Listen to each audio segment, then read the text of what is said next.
जय हिंद दोस्तों। आज बात करेंगे कक्षा 12वीं विषय इतिहास चैप्टर 2 जिसका नाम है राजा किसान और नगर, जिसे इंग्लिश में किंग्स फार्मर एंड टाउन। तो आप इस वीडियो को शुरू से लेकर अंत तक जरूर देखिएगा। यह पार्ट 2 है। अगर आपने पार्ट 1 नहीं देखे हैं तो जाकर जरूर देखिएगा, जिसका लिंक आपको आई बटन या तो वीडियो के डिस्क्रिप्शन में मिलेगा। अगर आपने पार्ट 1 नहीं देखे हैं तो जाके देखिए, तभी आपको पार्ट 2 समझ में भी आएगा। तो चलिए यहाँ से स्टार्ट करते हैं। उससे पहले मेरे दोस्त अभी तक चैनल को सब्सक्राइब नहीं किए तो कर लीजिए, पैसा नहीं लग रहा है मेरे दोस्त। अभी आपको तैयारी करना है, बेहतरीन तरीका तैयारी करना है, तो इस चैनल को सब्सक्राइब करना अनिवार्य है, तो कर लीजिए, ठीक है। और बेल आइकन को ऑल जरूर कीजिएगा, क्योंकि इसी प्रकार का आपको वीडियो मिलते ही रहेगा हमेशा, ठीक है। चलिए अब यहाँ से स्टार्ट करते हैं। उससे पहले अगर आपको 12th का ऑल नोट्स चाहिए तो आप हमें इस नंबर पे एक बार कॉल कर सकते हैं। देखिए ये सब आपको हम पढ़ा दिए हुए और इसमें आपको अच्छी तरह से समझाए हुए थे, और मुझे उम्मीद है, पूरा 100% उम्मीद है कि आपको समझ में आया होगा, ठीक है। चलिए अब आगे बात करते हैं। 20% बैटरी चार्ज है, कोई भी दिक्कत नहीं, चलेगा, उसमें भी आपको हम करा के छोड़ेंगे, ठीक है। तो ये सब महाजन पद के बारे में बता दिए होते, ये सब ये बताए होते कि किस प्रकार से आपको। अब बात करते हैं मगध के बारे में, और यहाँ से स्टार्ट होती है किसी के जीवन के बारे में कि किस तरह से किया जाता है कार्य ये। तो सबसे पहले हम बात करेंगे पार्ट 1। तो अगर आपने पार्ट 1 नहीं देखे हैं तो जाके जरूर देखिएगा, जिसका लिंक आपको आई बटन या तो वीडियो के डिस्क्रिप्शन में रहेगा। और आपको हम क्यों कह रहे बार बार, क्योंकि यह वीडियो देखना आपके लिए बहुत ही अनिवार्य है, तभी आपको समझ में भी आएगा, ठीक है। चलिए अब बात करते हैं बिंबिसार, उसी प्रकार शिशुनाग, अजातशत्रु, उदयन, इन सब के बारे में हम जीवन के बारे में बात करेंगे। ये क्या क्या किए थे, नहीं किए थे, इन सब के बारे में हम डिटेल में बात करेंगे, जो कि आपको इस प्रकार के कहीं भी देखने को नहीं मिल सकता है, ठीक है।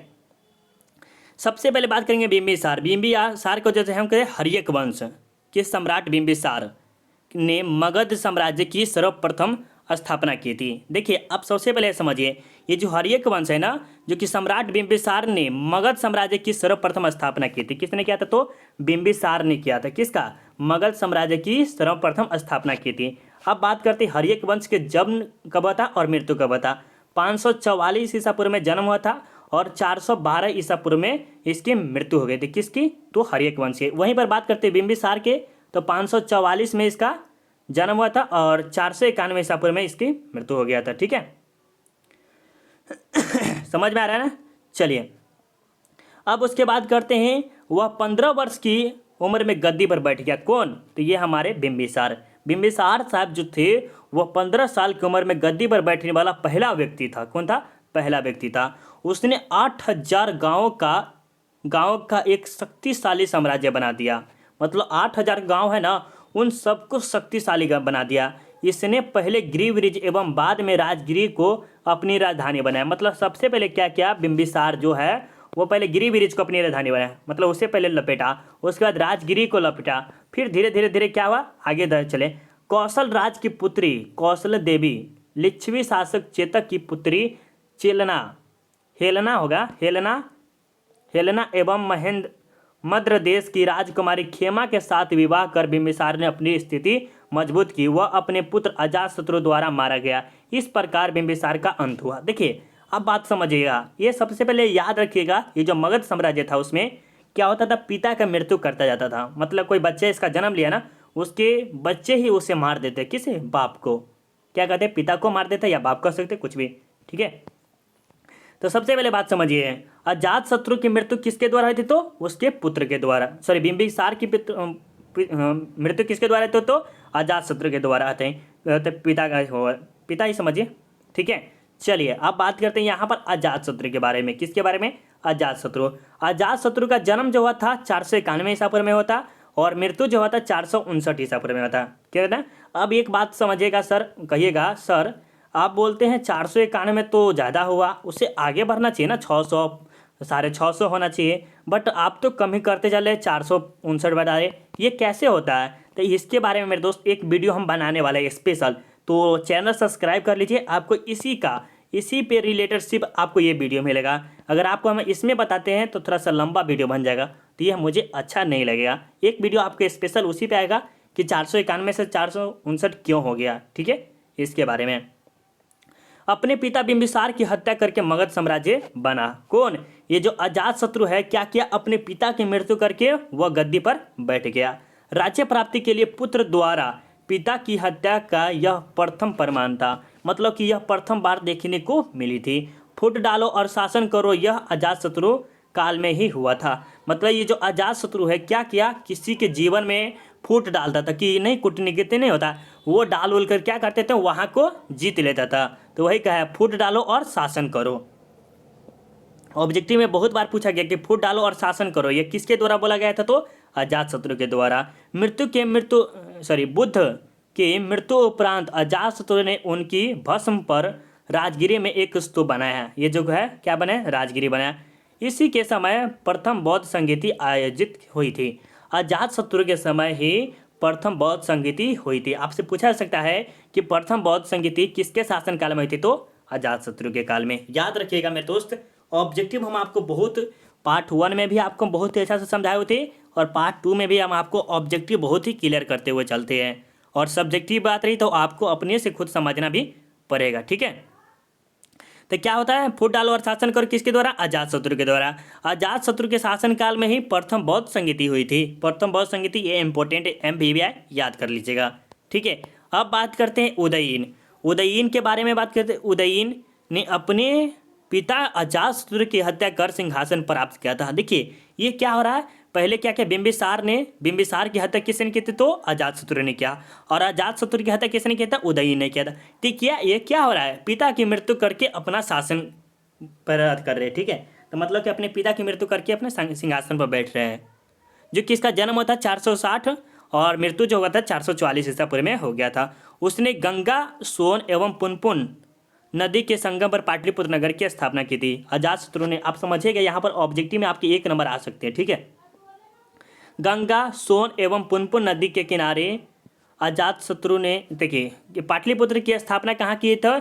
गंगा नदी, सोन नदी एवं पुनपुन नदी के किनारे किए होते हैं। आपसे ऑब्जेक्टिव पूछा जा सकता है कि पाटलिपुत्र नगर की स्थापना कहाँ हुई थी? तो गंगा, सोन नदी एवं पुनपुन नदी के द्वारा। किसने किया था? तो उदयीन ने किया था। ऑब्जेक्टिव में 1 या 2 नंबर आने का चांस हमेशा रहता है, ठीक है। अजातशत्रु ने पिता बिंबिसार की हत्या की। इसी प्रकार उदयीन ने भी अपने पिता अजातशत्रु की हत्या कर सिंहासन किया। इससे पता चलता है कि कर्म का फल उसी जन्म में मिल जाता है। देखिए कर्म का फल मतलब क्या हुआ? जैसे क्या हुआ, बिंबिसार हो गया ना, बिंबिसार ने अजातशत्रु जो है वह बिंबिसार की हत्या कर दी। अजातशत्रु, ठीक है, ये मान लिया अजातशत्रु है और लिख देते हैं, और ये हो गया बिंबिसार हो गया। तो अजातशत्रु ने क्या किया? बिंबिसार की हत्या कर दी। और अजातशत्रु की हत्या किसने की थी? उदयीन ने कर दिया। तो इसका अर्थ यही हो रहा है कि जो फल मिलेगा ना आपको नीचे मिलेगा। जैसे आप गलत काम करते, गलत ही आपको यहीं पर मिल जाएगा। नहीं कहता कि ऊपर मिलेगा, जो गलत करता है उसको सजा भगवान देगा, ये नहीं होता है, नीचे ही मिलता है। जैसा कर्म वैसा फल मिलता है। राइट, ये सही है कि नहीं है? आप बताइएगा, ठीक है। लेकिन ये पहले याद रखिएगा मेरे दोस्त कि प्रथम बौद्ध संगीति किसके शासनकाल में हुई थी? तो अजातशत्रु। याद रखिएगा, बहुत बार पूछा गया है, ठीक है।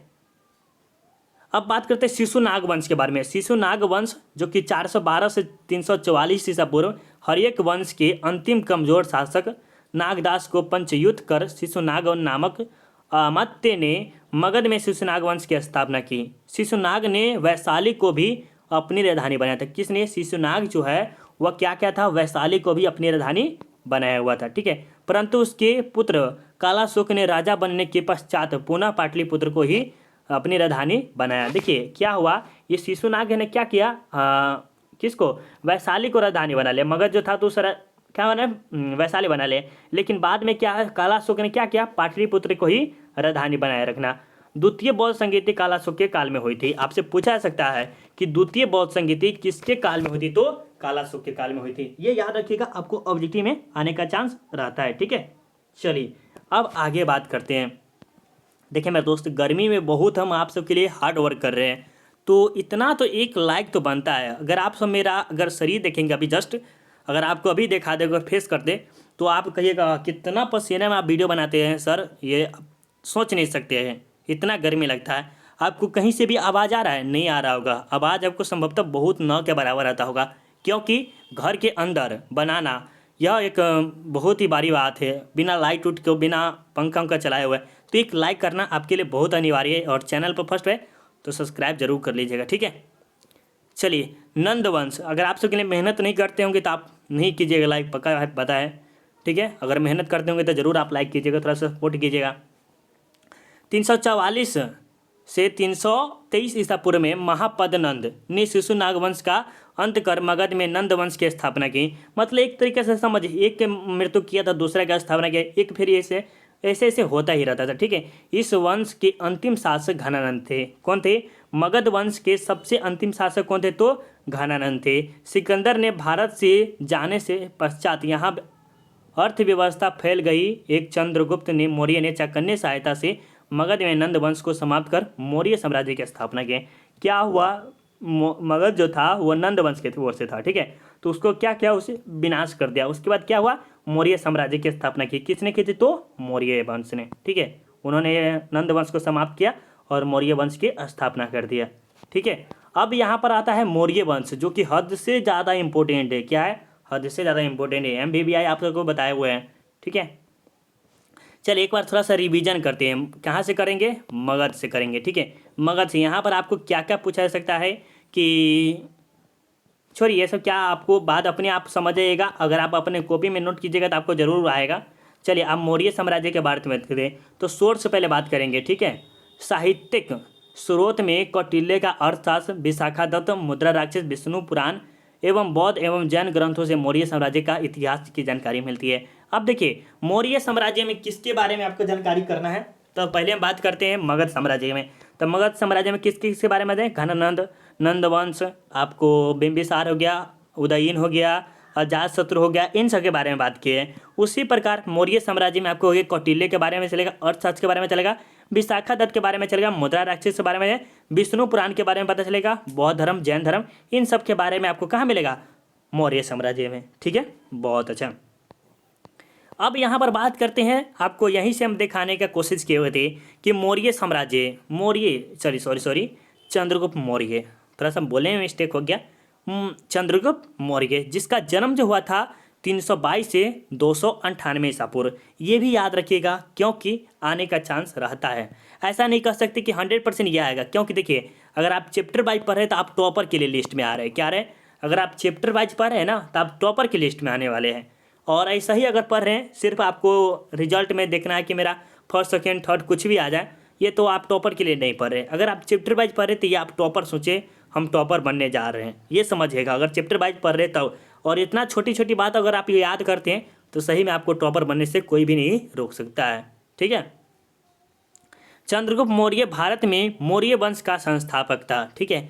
आपसे पूछा जा सकता है मौर्य वंश के संस्थापक कौन है? तो चंद्रगुप्त मौर्य। मौर्य वंश के संस्थापक कौन है? मौर्य वंश के संस्थापक कौन है? चंद्रगुप्त मौर्य। मौर्य वंश की स्थापना नंद वंश को विनाश करके किया गया था। किसको? नंद वंश, जो कि कहाँ के थे? मगध में के थे। कौन से? मगध से थे। जो कि मौर्य वंश के क्या किया? नंद वंश को समाप्त किया, उसके बाद मगध वंश की या मौर्य वंश की स्थापना कर देगा। चंद्रगुप्त मौर्य ने सेल्यूकस की पुत्री हेलेना के साथ विवाह किया। किसके साथ? हेलेना के साथ। चंद्रगुप्त जो मौर्य था वह क्या किया? सेल्यूकस की पुत्री हेलेना के साथ विवाह कर लिया था। आपको ऑब्जेक्टिव में आ सकता है कि चंद्रगुप्त मौर्य ने किसके साथ विवाह किया था? तो हेलेना के साथ। ये कौन थी? तो ये सेल्यूकस की पुत्री थी, ठीक है। मेघास्तिन इंडिका नामक पुस्तक लिखी है। मेघास्तिन किसके द्वारा लिखा गया? तो इंडिका के, जो कि एक राजदूत था। क्या था? एक राजदूत था, जो कि चंद्रगुप्त मौर्य ने अखिल भारतीय साम्राज्य स्थापना की। जैन मुनि भद्रबाहु से उसने जैन धर्म की दीक्षा ली है। देखिए ये याद रखिएगा, जैन मुनि भद्रबाहु से उसने जैन धर्म की दीक्षा ली एवं 1998 ईसा पूर्व में श्रवण बेलगोला जाकर सल्लेखन द्वारा शरीर त्याग दिया। मतलब शरीर त्यागने का अर्थ कि वो अपना मृत्यु इसका हो गया। शरीर त्यागना यही ना हुआ, ठीक है। चलिए समझ में आ रहा है ना? एक बार आपसे कमेंट करके बताइएगा समझ में आ रहा है। देखिए अगर आपसे कमेंट बॉक्स अभी नहीं जुड़े हैं तो आप हमें क्या कीजिए, कमेंट बॉक्स में बताइएगा, ठीक है। कमेंट बॉक्स में जरूर बताइएगा क्योंकि इंपॉर्टेंट वीडियो के लिए आपको कमेंट करना जरूरी है, ठीक है।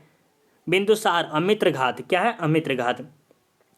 298 से 273 ईसा पूर्व चंद्रगुप्त के मृत्यु के उपरांत उसका पुत्र बिंबिसार राजा बना। कौन बना? बिंदुसार बना। किसके? तो मौर्य वंश के बारे में। चंद्रगुप्त जब मृत्यु इसका हो गया, नहीं बोले कि वो अपना त्याग कर दे शरीर, तो उसके बाद कौन बने? तो बिंदुसार बने। बिंदुसार, ठीक है। बिंबिसार और बिंदुसार में अंतर है। ये बिंदुसार है, बिंबिसार, और ये दूसरा था, ठीक है। उसने 25 वर्ष तक राज्य किया। कौन थे ये, ठीक है। बिंदुसार के कुल 3 पुत्र थे। कौन थे? 3 पुत्र, अशोक, सुसीम, बीताशोक। इसमें सबसे फेमस जो है अशोक है, बाकी ये दोनों फेमस नहीं है। अब अशोक के बारे में बात करेंगे क्योंकि अशोक सबसे ज़्यादा फेमस है, और अशोक के बारे में भी अभी जानिएगा तो और आपको मन अच्छा लगेगा, ठीक है। चलिए, अशोक प्रियदर्शी। प्रियदर्शी क्यों किया गया, कहा गया? क्योंकि ये इतना ही प्रिय था ना कि मत पूछिए, ये काम ही ऐसा ऐसा किए हुए थे, इसीलिए इसे प्रियदर्शी कहते, ठीक है। बिंदुसार के पश्चात उसका पुत्र अशोक सम्राट बना। कौन बना? अशोक बना। वह मौर्य वंश का तीसरा शासक था। कौन? तो ये हमारे अशोक प्रियदर्शी। कौन थे? सबसे पहले आपको कौन देखे थे? तो सबसे पहले चंद्रगुप्त मौर्य था। उसके बाद कौन था? बिंदुसार था, जो कि अमित्र घात के नाम से भी जाना जाता था। इसका जन्म जो हुआ था 298 से 273 में इसका मृत्यु हो गया था। उसके बाद आपको आता है अशोक प्रियदर्शी। कौन आता है? अशोक प्रियदर्शी। वह मौर्य वंश का तीसरा शासक था। अपने पिता के शासनकाल में वह उज्जैन तथा तक्षशिला का शासन कर चुका था। किसकी? तक्षशिला और उज्जैन का शासन कर चुका हुआ था, ठीक है। और सोच सकते कि कितनी छोटी सी उम्र में वह शासन कर चुके थे, ठीक है। देवी तिस्यरिक्षिता, करुवाकी, आसिंदी आसिंदी मित्रा एवं पद्मावती आदि अशोक की पत्नियां थी। ये जो थी 1, 2, 3, 4, ये सब क्या थी? अशोक की पत्नियां थी, ठीक है। देवी से उत्पन्न महेंद्र एवं संघमित्रा अशोक की पुत्री थी।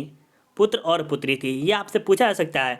अशोक के कुल कितने पुत्र थे? पुत्र और पुत्रियां थी, तो 2 पुत्र थे, पुत्र और पुत्रियां थी। जैसे एक का नाम था संघमित्रा और एक के नाम था महेंद्र। अब इसके पूछा जा सकता है कि अशोक के पुत्र के नाम क्या थे? तो महेंद्र थे, और पुत्री के नाम क्या था? संघमित्रा था, ठीक है। अशोक के 13वें शिलालेख से पता चलता है कि उसने राज्याभिषेक के पश्चात 8वें वर्ष में कलिंग पर विजय प्राप्त किया था। किसमें? 8वें वर्ष में क्या किया? कलिंग पर विजय प्राप्त किए थे। इस युद्ध में 1.5 लाख बंदी बनाए गए एवं 1 लाख लोग मारे गए। इसीलिए अशोक शस्त्र ग्रहण न करने की प्रतिज्ञा ले ली और धर्म प्रचार करने लगे। देखिए अब क्या हो, थोड़ा सा यहाँ से लॉजिक चेंज हो रहा है। क्या हो रहा है? अशोक के 13वें शिलालेख में, ठीक है, अब बात करते हैं, पता चलता है कि राज्याभिषेक के पश्चात 8वें वर्ष में कलिंग पर विजय प्राप्त कर लिया, ठीक है। इस युद्ध में 1.5 लाख लोग बंदी बनाए गए थे। मतलब कि जो अशोक के थे लोग थे ना, वह 1.5 लाख लोग बंदी बनाए गए थे और 1 लाख लोग मारे गए थे। कितनी? 1 लाख और 1.5 लाख, मान लीजिए 2.5 लाख जो थे वह सेना उसके खत्म हो गया। तो ये अशोक क्या किए? प्रतिज्ञा ले लिए कि हम अब अस्त्र शस्त्र नहीं उठाएंगे, जो तलवार उलवार होता है ना, वो लड़ाई उड़ाई नहीं करेंगे। क्या करेंगे? धर्म प्रचार करेंगे। किसके बारे में? बौद्ध धर्म, जैन धर्म, जो बहुत बड़ा बड़ा आदमी है उन सब के बारे में हम प्रचार करेंगे, तो उससे फेमस होगा जरूर। मान लीजिए अगर आप गुंडई गर्दी करते हैं तो ये कुछ दिन के लिए फेमस होंगे, हमारे भी जा सकते हैं, ठीक है। बट आप अच्छा काम कीजिएगा तो आप जल्दी जीवन भर रहिएगा आप, ठीक है, आपका नाम चलता ही रहेगा। उसी प्रकार अशोक भी किया था, ठीक है। अब याद रखिए अशोक का धम्म, ये सबसे इम्पोर्टेंट है। अशोक अपने धम्म एवं उसके प्रचार के कारण ही अशोक न केवल भारत, अभी तो विश्व, संपूर्ण विश्व का प्रसिद्ध व्यक्ति बन गया। अशोक ने मानव को जीने का कुछ नियम बताया है। देखिए एक मानव को जीने के लिए अशोक ने सबसे अच्छा तरीका बताया। और एक बात और समझिएगा, ये जो अशोक है वह पूरे भारत में नहीं बल्कि वह पूरे विश्व में प्रसिद्ध थे। कौन? तो अशोक। क्यों थे? क्योंकि ये धर्म प्रचार करते थे। बौद्ध धर्म का जब प्रचार किए, जैन धर्म का प्रचार किए ना, तो ये सब पूरा फैल गया, ठीक है। और प्राणी को जीवन जीने के लिए सबसे अच्छा विधि होगा ना कि प्राणियों की हत्या न करना। मतलब कोई प्राणी है उसे हत्या नहीं करना चाहिए। माता पिता की सेवा करना चाहिए, कभी भी जीवन में माता पिता की दुखी नहीं करना चाहिए। वृद्धों की सेवा करना चाहिए, गुरुजनों का सम्मान करना चाहिए। जैसे एक हम बात बताते हैं, कोई भी गुरुजन हो, आपके कोई भी टीचर हो, कोई भी शिक्षक हो, कोई भी कुछ भी हो, जो आपको कभी सिखा दिया ना, उसे कभी अपमान मत कीजिएगा, ठीक है। बट अगर आप गुरु है ऐसा निकल जाए तो उसे अपमान करने में कोई दिक्कत भी नहीं है, ठीक है। मित्रों, परिचितों, ब्राह्मणों, श्रमणों एवं दोस्त के साथ अच्छा व्यवहार करना चाहिए। अल्प व्यय एवं अल्प संचय सब चीज करना, सदा सादगी पूर्ण जीवन, मतलब ये सब करना चाहिए। एक जीवन किसके लिए? अच्छे व्यक्ति के लिए। आपसे पूछा भी जा सकता है अशोक ने मानव को जीने के लिए कुछ नियम बताए थे, वो नियम लिखे, तो ये आप बता दीजिएगा, 2 से 3 बता दीजिएगा तो आपको 2 नंबर मिल जाएगा, ठीक है। चलिए अब बात करते हैं यहाँ से हम अशोक के धम्म के प्रचार के हेतु उपाय। ये जो धम्म है प्रचार किए थे उसके उपाय वह बताइएगा। चलिए हम थोड़ा सा टाइम 25 तक चलेंगे। चलिए अब बात करते हैं यहाँ पर क्या लिखा हुआ है। चलिए, अशोक धर्म प्रचार के लिए तन मन धन से कार्य करता है। ऑब्जेक्टिव में नहीं, 5 नंबरी में आपको पूछेगा या 2 नंबरी में पूछेगा, ठीक है। अब 5 नंबरी या 2 नंबरी में पूछ सकता है कि अशोक ने धर्म प्रचार के लिए क्या क्या किए थे, ठीक है। तो आपको ऐसे उत्तर देना है, अशोक धर्म प्रचार के लिए तन मन धन से कार्य किया, ठीक है, तथा वह बौद्ध धर्म को पूरी एशिया में फैलाता था। मतलब वह जो था ना बौद्ध धर्म, उसे पूरे एशिया में फैलाना चाहता था। साथ ही साथ अपने पुत्र और पुत्री संघमित्रा और महेंद्र को भी श्रीलंका भेजता है। किसे? पुत्र का नाम था और पुत्री संघमित्रा और महेंद्र को श्रीलंका भेज दिया कि जाओ वहाँ पर कुछ न कुछ धर्म प्रचार करो, ठीक है। उसे भी नहीं तलवार वलवार छूने नहीं देता था। इस तरह बौद्ध धर्म को पूरे विश्व में फैलाया जाता है। किसके द्वारा? तो अशोक के द्वारा।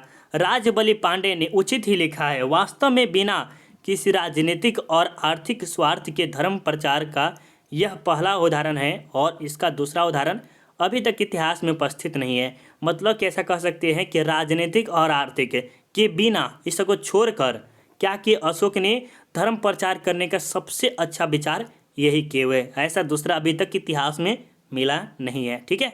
चलिए अब बात करते हैं, ये अशोक के लिए बहुत इंपॉर्टेंट है, याद रखिएगा, आने का चांस ज़्यादा रहेगा, ठीक है। अशोक ने अभिलेख, अभी तक अशोक के कुल 40 अभिलेख है। कितने हैं? अशोक के कुल कितने अभिलेख है? तो 40 अभिलेख है, जो भारत के कोने कोने में बिखरे हुए। कितने?